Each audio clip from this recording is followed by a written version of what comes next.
하나뿐인 제주. 이제 더 큰 변화가 시작됩니다. 누구나 꿈꿀 수 있는 내일. 그 중심에 제주 첨단과학기술단지가 있습니다. 우리 아이들의 미래를 위해, 제주의 내일을 위해 JDC가 함께하겠습니다.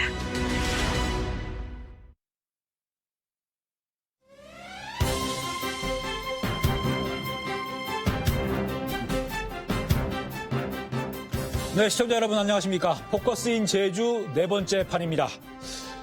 이제 7월입니다. 올해 7월엔 특별한 일들이 많이 시작됩니다. 39년 만에 가장 늦게 7월에 장마가 시작됩니다. 7개월여 만에 6명이 사적인 모임을 할 수 있는 사회적 거리두기 1단계가 시작됩니다. 무엇보다 정치권에서 대권주자를 뽑기 위한 경선 일정이 시작됩니다. 오늘 포커스인 제주에서는 7월에 시작되는 이런 일들을 살펴보겠습니다. 자, 먼저 원희룡 지사가 언제 지사직을 사퇴하고 대통령 선거 본무대에 나설지에 관심이 쏠려 있습니다. 그래서 원희룡 지사의 시점에서 대선 얘기를 좀 해볼까 합니다. 자, 조창훈 기자. 네. 윤석열 전 검찰총장이 대선 출마 기자회견을 했습니다. 여당에서는 별 내용이 없었다면서 여기까지다. 야당에서는 처음 치고는 무난했다. 그러면서 여기부터다. 이런 평가를 내놓고 있는데 원희룡 지사도 이 기자회견을 봤겠죠? 예, 볼 수밖에 없는 상황이죠. 윤석열 전 총장 동향을 보면서 대권 행보에 대한 조정을 할 거라는 얘기들이 있었거든요. 그래서 나름 고심하면서 좀 분석하지 않았을까. 국민의힘 내부에서 경선을 먼저 치르게 될지 아니면 경선에서 이긴 후 본선에서 만나게 될지는 모르지만 어쨌든 경쟁 상대이면 분명하기 때문에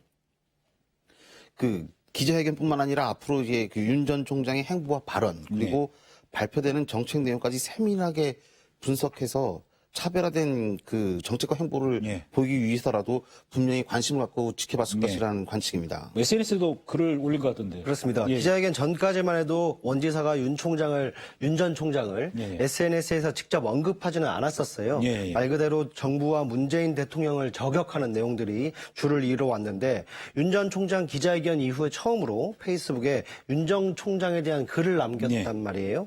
이 정권이 국민을 약탈하고 있다는 표현에 전율을 느낀다고 적었는데 윤석열과 원팀이라는 해시태그까지 달아서 정권 교체를 위해 힘을 모으자는 내용의 글을 남기기도 했습니다. 또 윤 전 총장이 입당에 시간을 끌면 대통령으로 맞지 않을 수도 있다라고 하면서 경계의 시각을 보내기도 했습니다. 네네.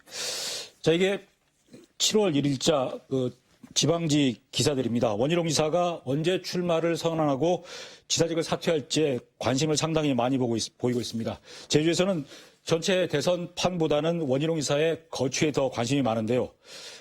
그래서 오늘 오전에 열렸던 특별자치도 15주년 그리고 민선 7기 7주년 기자회견에서 뭔가 입장을 밝힐 거라는 예측 기사도 있었는데 아무런 입장을 밝히지 않았습니다.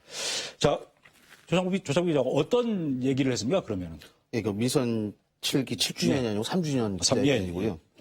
우선 이 기자회견에서는 사퇴 시기와 대선의 핵심 키워드에 대한 다양한 질의 답변이 있었습니다. 앞서 말씀드렸지만은 7월 1일 기자회견에서 사퇴 발표하고 2일날 사임 통지서를 도의회에 발송을 한 후에 7월 12일날 국민의힘 경선 후보 등록할 것이라는 관측은 일단 빗나갔습니다. 그리고 국민의힘 경선 절차가 8월 말 9월 초 본격적으로 진행될 텐데 준비 과정이 필요하다고도 이제 강조를 했거든요.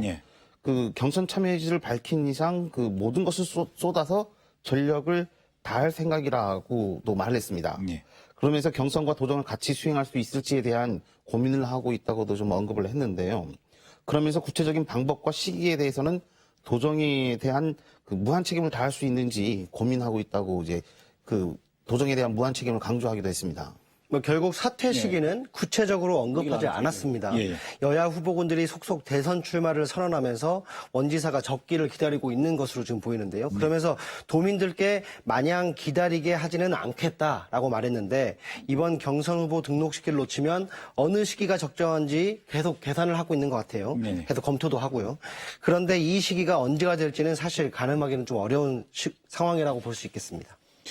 장고를 하다가 악수를 두는 경우도 있을 수 있을 것 같은데 일단 지지율이 낮으니까 일반적인 예상은 빨리 본선 무대에 나가서 뛸 것이다 이런 예상을 했는데 이렇게 지사직 사퇴 시기를 미루고 있는 이런 선택을 한 이유가 뭘까요?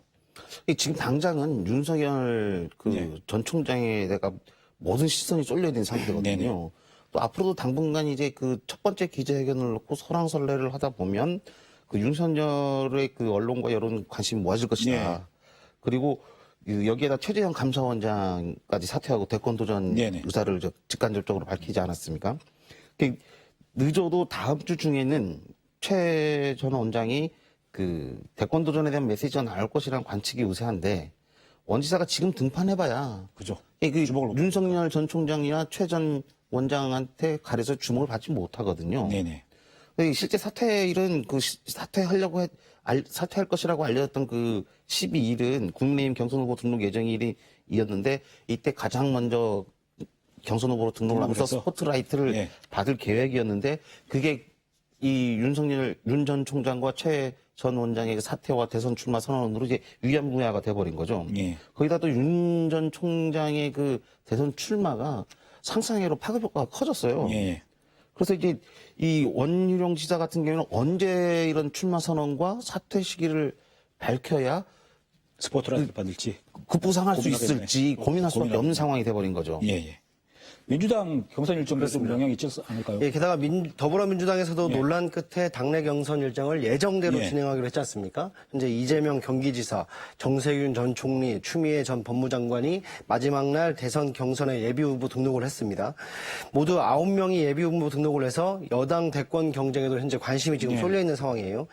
게다가 거기에다가 정세균 전 총리와 이광재 의원이 단일화를 선언했단 말이에요. 예. 단일화를 선언하면서 원지사가 스포트라이트를 주목을 받을 수 있는 시기와 기회가 사실상 좀 적어지고 있다라고 좀 보이고요. 원지사 입장에서는 원지사로 여론을 돌릴 수 있는 시점까지 기다려보자라고 판단했을 게 유리하다고 판단했을 것 같습니다. 네. 지금 뭐 윤석열이나 최재형 같은 그 보수 진영 후보들이 어차피 여론 검증을 지금 계속 받게 될 거고 그러는 과정에 흠집이 좀 나고 그러면 지지율이 떨어지는데 반면에 원희룡 지사 입장에서는 이미 여러 번 선거에 나와서 자기는 검증을 받았기 때문에 그런 측면에서 볼 때 유리하게 작용할 것으로 봐서 늦추고 있는 건 아닐까요? 사퇴 시점을. 그렇죠. 여론 검증에 대한 기대 심리일 수도 있는데요. 윤 전 총장 기자회견에서도 그 윤 전 총장을 향한 강도 높은 질문들이 쏟아져 나왔습니다. 그 첫 기자회견이라서 답변이 구체적이진 않더라도 어느 정도 넘어갔다고 할 수 있지만 앞으로 이른바 그 엑스파일 관련 검증이나 국정 운영 능력에 대한 검증이 필수적으로 이루어질 거란 말이에요. 그 원지사 입장에서는 이런 검증 과정을 거치면서 윤 전 총장을 향한 지지율이 지금이 정점이고 점점 떨어질 것이다. 낮아질 수 있다.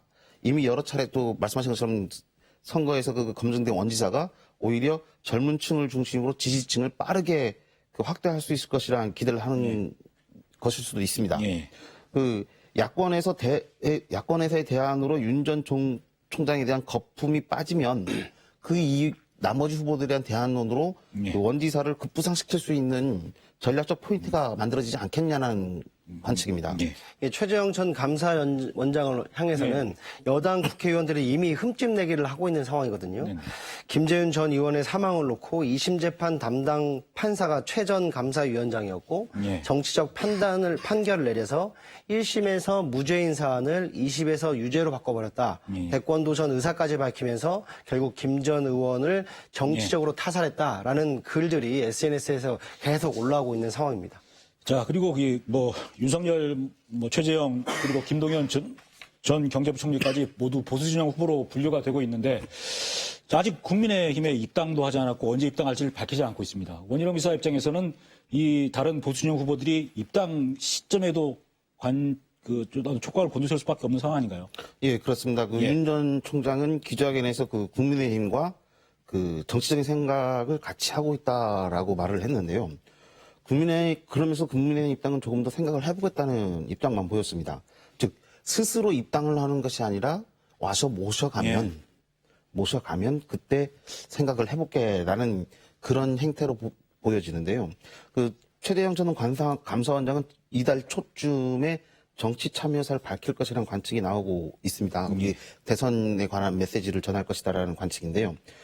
다음 달 초에 국민의힘에 입당할 것이라는 얘기와 아직 결정된 게 없다라는 그 얘기가 엇갈려서 나오고 있는데 국민의힘 소속인 원희룡 지사 입장에서는 당 바깥에 있는 그 대권 주자들의 입당 여부와 그 시점을 고려해서 사퇴 시점을 잡지 않겠느냐라는 관측이 나오고 있습니다. 예.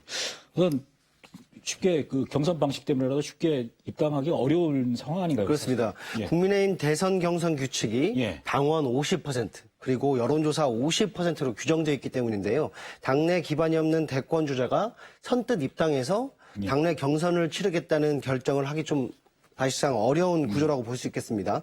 따라서 정치권에선 이른바 제3지대의 후보와 국민의힘 후보가 막판에 후보 단일화 과정을 밟아서 야권 후보를 결정할 것이다라는 관측도 지금 나오고 있는 상황인데요.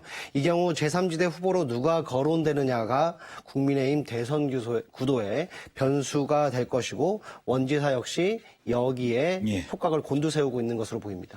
원희룡 지사가 신경 써야 될 게 상당히 많은 것 같은데 마지막으로 원희룡 지사의 사퇴 시점을 언제로 봐야 될까요? 저는 이준석 당대표가 8월 말 경선 돌입을 하겠다고 여러 번 얘기를 했었기 때문에 한 8월 중순쯤까지 늦출 거라고 보는데 조상욱 기자는 어떻게 보세요? 일단 뭐 당초 알려진 예정에서는 예. 한 걸음 물러선 거는 맞습니다. 근데 하지만 이달을 넘기지 않을 것이라는 관측이 좀 나오고 있는데요. 저랑 생각이 좀 다르네요. 예. 그 행정부지사가 부임한 이후 인사를 단행한 것을 보면 이 인사에 대해서 행정부지사가 충분히 제주도 조직을 이해할 수 있고 좀 장악할 수 있는 그 시간이 주어지고 나면 그리고 또 그 인사에 대한 이해와 조직에 대한 장악력이 생기면 행정력을 발휘할 수 있는 시기라고 판단해서 바로 이제 이달 중이라도 과감한 행보를 할 수 있다라는 관측이죠. 앞서도 잠깐 얘기가 나왔습니다만 이제 장고 끝에 악수를 둔다고 예.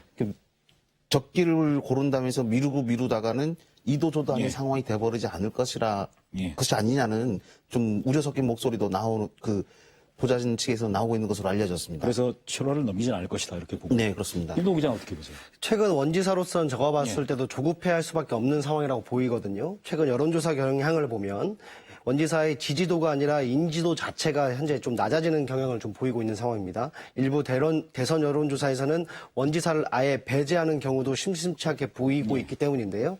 그런 관점에서 보면 출마 선언이나 사퇴 시점은 중요한 이벤트이기 때문에 쉽게 포기하지는 않을 겁니다. 이 이벤트가 언제 효과가 가장 클 것이냐라는 것을 고민하게 될 텐데요.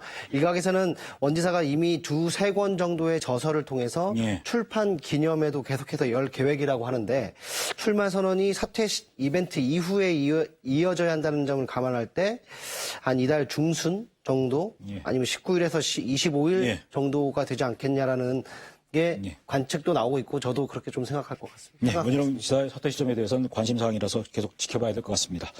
자, 두 번째.